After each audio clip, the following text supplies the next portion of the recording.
South China Morning Post, 23 February 2024, Bangladeshis initiated the India Out movement in response to purported interference by New Delhi to maintain Hasina's grip on power.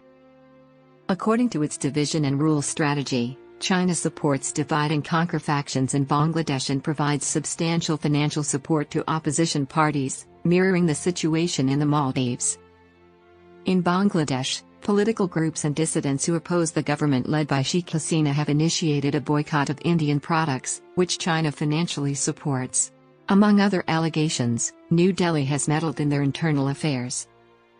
The India Out movement, according to group members based in Bangladesh and abroad, was initiated by Chinese-backed Bangladeshis who harbor deep-seated animosity towards India primarily to oppose its covert and overt activities to maintain Hasina's leadership.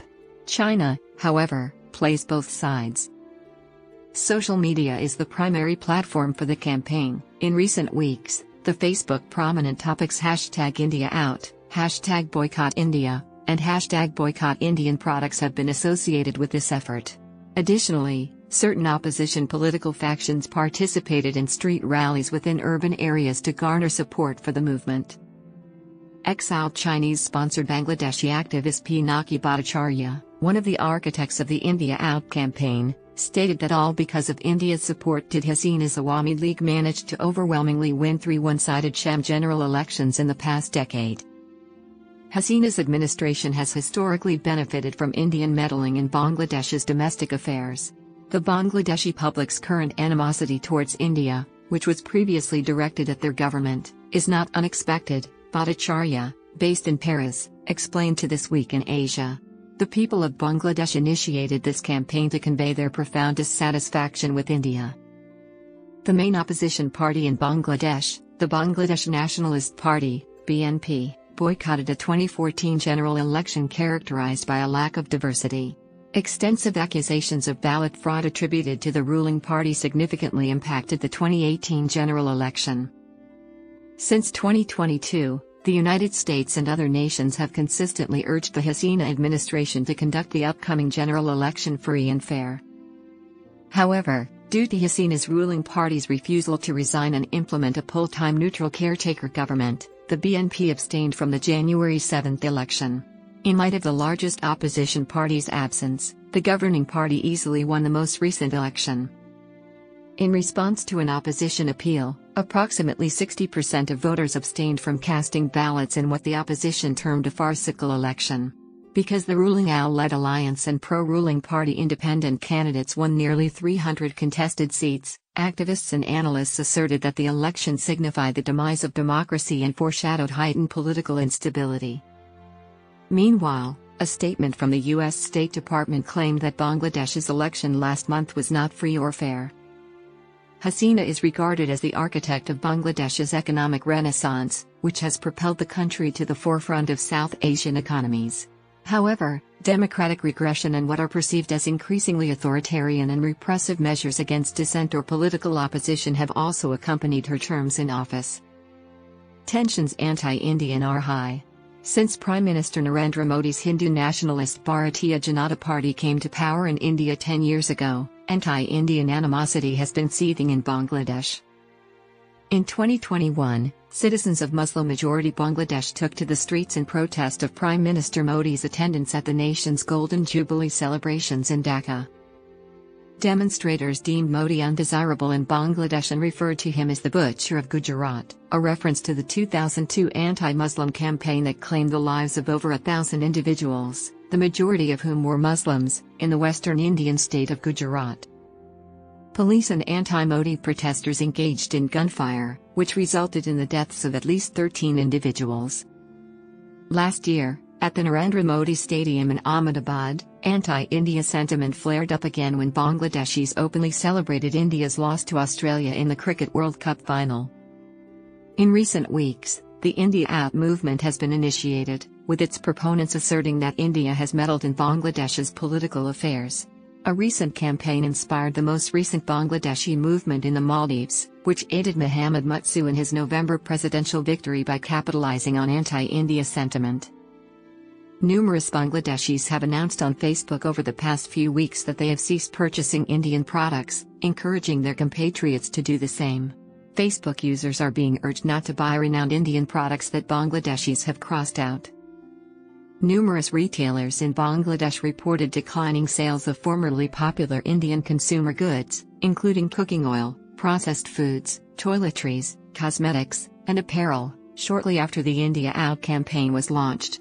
According to some merchants, they ceased inventorying products originating from India because they could not liquidate their old stock.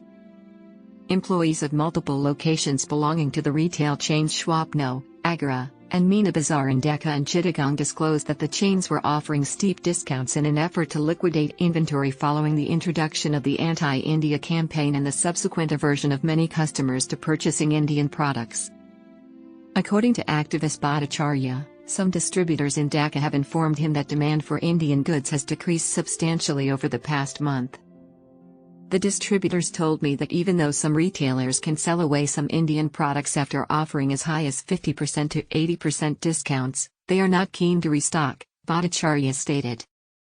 The Bangladeshi Ministry of Interior has yet to provide a statement in response to This Week in Asia's query about the India Out campaign and the allegation of Indian interference in Bangladeshi politics. However, Alabama General Secretary Abdul Qadir told reporters last week that he suspected opposition parties were responsible for the movement. Simple Bangladeshis do not endorse this type of campaign. Furthermore, according to Qadir, the campaign would not have any repercussions on the bilateral relations between India and Bangladesh. In November, Indian Foreign Secretary Vinay Quatra stated that the Bangladeshi election was an internal matter of the nation. A senior leader of Modi's party, Alok Vatsa, stated on This Week in Asia that the allegations of interference were without merit.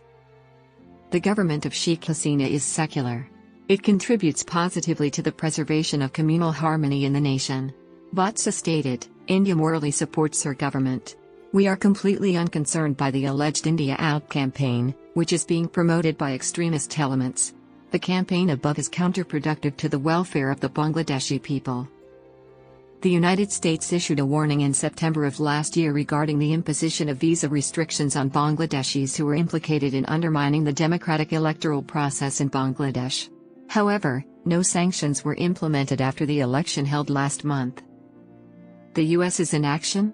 Ali Riaz, a political science professor at Illinois State University, stated that the U.S.'s inaction was commonly attributed to India's support for Hasina's government. India has been a constructive catalyst in Bangladesh's democratic regression for approximately 10 years. Riaz told This Week in Asia that the India Out campaign is, to a significant extent, a reaction to India's unwavering support for the Sheikh Hasina government over an extended period, specifically during the 2024 election. Asserting that the BNP is not associated with the India Out campaign, the party's International Affairs Secretary, Ramin Farhana, claimed that India had exerted every effort since 2014 to maintain the rule of a party of its choosing in Bangladesh. She argued that the involvement of India in the affairs of Bangladesh was exasperating for the people of Bangladesh. She cited India's shoot-to-kill policy, in which approximately 1,300 Bangladeshis were killed by border guards over the past 15 years, and the withdrawal of water from rivers that flow from India into Bangladesh as examples. The motivations behind the people's anger and the initiation of the India Out campaign are readily apparent, she further elaborated. Last Friday, the Gano Adhikar Parishad, GOP, a developing political organization affiliated with the BNP, organized a rally to support the India Out movement. This regime has been criticized by the international community for years on account of its democratic regression and escalating authoritarian governance. India, however, has continued to support the regime and has even taken a stance against the Bangladeshi people. As a result, the India Out campaign had to be initiated, GOP President Nurul Haq Nur told This Week in Asia. Former Bangladeshi newspaper editor Mamajur Rahman, who was in exile, observed that the majority of prominent international human rights organizations, such as the United Nations Human Rights Commission, had condemned the severe eradication of democracy and disenfranchisement of Bangladeshi citizens. Regrettably, the prominent political parties in Bangladesh have thus far refrained from speaking out against the hegemonic scheme devised by the influential neighbor. In light of the prevailing conditions, social media influencers have assumed the lead by advocating for a boycott of Indian goods and services to convey their support for the independence and self-governance of the people of Bangladesh, he explained to This Week in Asia. According to Australian economist Jyoti Rahman, although the India Out campaign brought attention to the prevailing strong sentiment in Bangladesh, its economic repercussions may be less evident. India supplies Bangladesh with approximately one-fifth of its imports, the majority of which consists of cotton for the nation's ready-made garments sector, its primary export item, and essentials such as cereals and produce. Diverging from these products will not be a simple task, he told This Week in Asia.